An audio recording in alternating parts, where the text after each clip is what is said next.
Takojmë sërish bashk.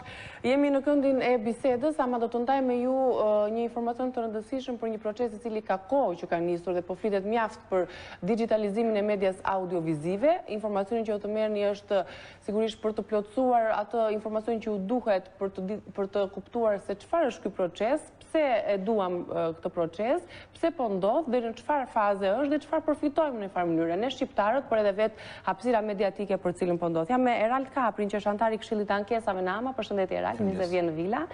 Bashkë me Eva Londo, që është pedagoge në departamentin e gazetitarisë. Mirë se vini. Dhe faleminderit që jeni këtu në Vila 24 për t'i treguar publikut ton se çfarë po ndodh në fakt me procesin e digitalizimit, po flitet shumë, dhe çfarë në fundit do të përfitojnë shqiptarët. Kjo është pyetja më e drejtë për drejtë që mund të bëjë çdo njeri në rrugë. Po, domethënë për disa kohësh AMA, Autoriteti i Medias Audiovizive, ka nisur një proces informimi për publikun në lidhje me procesin e digitalizimit. Pra, pak a shumë është një proces që përfshin, po themi, aktorë institucional si AMA, por edhe kryesisht, po themi, biznesin e medias, që janë aktorët kryesorë, që është një proces teknologjik, i cili në fund fare është një mirë e madhe publike. Por edhe në këtë proces, publiku ka një rol shumë të madh për të kuptuar se çfarë është, pse shërben, dhe për të pasur, si thua, edhe miratimin e tyre për gjithë të proces. Ne kemi thënë që tani në shtator ka filluar faza eksperimentale, në tetor, po themi, të shtrihet dhe të implementohet faza digitalizimi në Tiranë Durrës, ku qytetarët për televizionet e tyre në shtëpi do të kenë vetëm kanale digjitale tashmë dhe jo kanale analoge. Dhe e kemi theksuar disa herë që qytetarët do të jenë paksa të ndërgjegjshëm për këtë, të kontrollojnë pak aparatet e tyre të televizionit, të shikojnë nëse ata janë prodhimin pas vitit 2006 dhe kjo do të thotë që ata do e kenë të hapur dhe do kenë nevojë për një pajisje shtesë. Pra është dhe një proces gjithë përfshirës, pra që fshin absolutisht, dhe publiku do ta di këtë gjë, do të interesohet edhe tek numri i AMA-s që është atashuar tek ekrani për të marrë telefon për çdo shqetësim që ata mund të kenë, në mënyrë që në fund të ditës, po themi nga tetori, nëntori, kur proceset e ecin shumë, të ketë sinjal në televizionin e vetë, mos ketë dëzhurmë. Pra të ketë edhe një cilësi, le të themi, në shfaqjen e ekranit. Përveç se është një proces i rëndësishëm, është një sfidë për operatorët, ka benefite për audiencën, çfarë përfitojmë nga digitalizimi?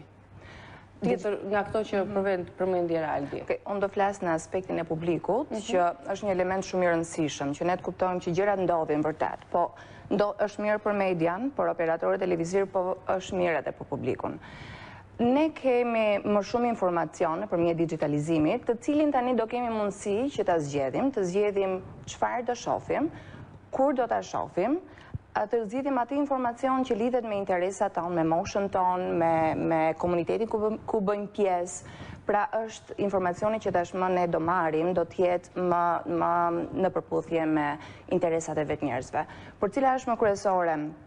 Digitalizimi na krijon mundësi që tashmë përveç televizionit të marrim akses edhe nëpërmjet mobilit, telefonit.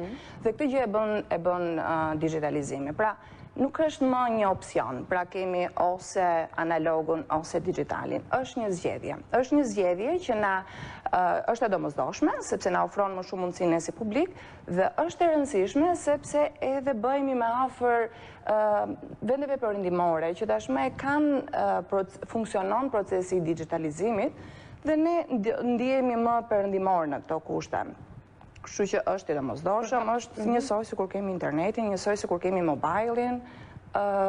Kjo është arsyera. Vetë hapësira mediatike çfarë do të ketë ndryshime? Çfarë përfiton? Çfarë avantazhe të tjera ka? Përveç avantazhet të fillimit, që është një cilësi e figurës shumë e mirë në ekran dhe cilësi e zërit, do kemi më shumë kanale dhe më shumë programacion për publikun.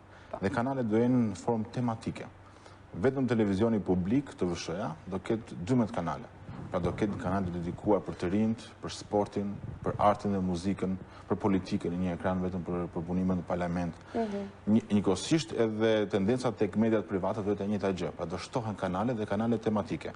Kemi kanale do të thotë që kemi shtim të numrit të punonjësve, domethënë ka edhe një hapësirë tjetër. Po, ky është një proces do ndikojë në media në mënyrë absolute. Në absolute, shtimi i programacionit sigurisht do ketë tendencën për një shtim të tregut të reklamës, do ketë një shtim të tendencës për të punësuar më shumë njerëz në media, për pasur më shumë investime në media, edhe në shumë fusha tjera sigurisht. Në këtë hapësirë, unë e përmenda dhe jo më kote përmenda që është një sfidë për operatorët. A është gati hapësira jonë mediatike për të përballur me këtë proces të ri të digitalizimit? A jemi gati? Ne po e flisim edhe për profesoreshën pak më përpara se të një emision që sigurisht që aktorët gjithmonë kanë dyshimet e tyre. Po gjithsesi dhe vetë aktorët janë të parë të interesuar për të pasur një teknologji më të mirë. Pra dhe e reklamojnë atë që kemi investuar për të pasur një ekran high definition e tjera, do investojnë për programe e tjera. I vetëm shqetësim kanë qenë te kostot që është një proces që kërkon dhe kostot, sigurisht që pa kosto nuk e edhe cilësinë e mirë. Por dimi gjë që vetë mënyra politika si e zgjidhur kjo proces është që televizionet më shumë po themi ekranet private, i vetëmi shqetësim që do kenë ose që e kanë për momentin është fija që do paguajnë për që në sistem nesër. Sepse për rrjetet po investojnë në kompani të mëdha, ose siç është TVSH-ja që po investon për dy rrjete të mëdha. Kur ne themi a është gati hapësira mediatike ose media për ta përqafuar këtë proces, për të qenë në standardet e kërkuara europiane, po vetë shqiptarët janë gati për këtë proces? Në fakt, është më rëndësishme të jenë gati media dhe të ofrojnë atë mundësi cilësie programore që t'i krijojnë arsye shqiptarëve se përse duhet të ndjekin televizion. Sepse sot, në fakt, digitalizimi ndryshon mënyrën edhe të bërit nga anë e gazetarëve, dhe ju mbase vetë Newsi e keni parë rinovimin që janë bërë në struktura që është më pak punë për gazetarët për të punuar më lehtësisht në aspektin teknik, por edhe duke pasur më shumë satisfaksion, sepse një punë e mirë transmetohet më mirë në cilësi më të mirë. Kështu që duke i ofruar këtë mundësi zgjedhjeje, cilësie programore, cilësie figure dhe zëri, edhe shqiptarët dhe publiku do jetë më i gatshëm natyrisht që ta presi këtë gjë. Dhe nga ana tjetër duhet kuptuar që duke qenë se është arsyeja që përmendi dhe Raldi pak më parë, pagesa që duhet të kryejnë operatorët, që natyrisht kjo vendos disa kufi tek operatorët për arsye të mundësive financiare për t'i paguar. Kjo mbase do të bëj pak më të vështirë në fillim nga ana e operatorëve për ta përthithur teknologjinë e re, por shqiptarët duhet kuptojnë që është e rëndësishme që teknologjia digitale të përkrahet për arsye të benefiteve që ajo ka.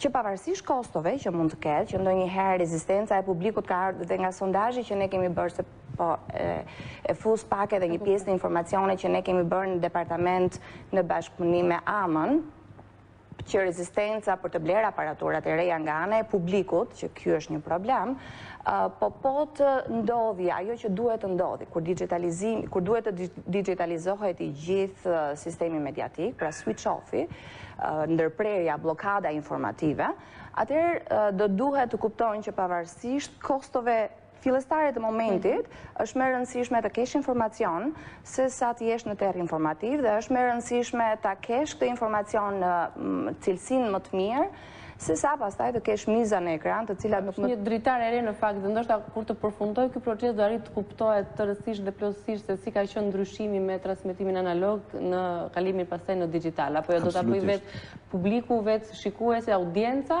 më pas edhe operatorët që Profesoresha e përmendi fare mirë benefitet e teknologjisë dhe unë shumë kam përdorur një shembull konkret. Po themi 15 vite më parë, ne ishim mësuar me po themi telefonin e shtëpisë, po themi, kur doli celulari. Dhe marrja e celularit dukesh po themi si një kosto ekstra, nuk kishe pse ta kishim se telefona kish.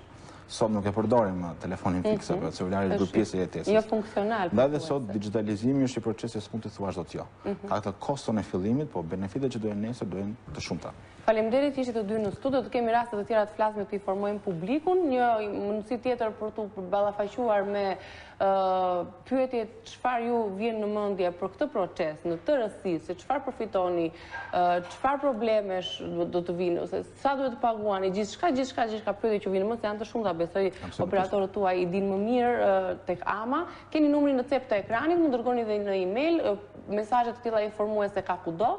Kjo ishte një prej të cilave, do të kemi të tjera gjatë javës dhe deri në fund të procesit të digitalizimit.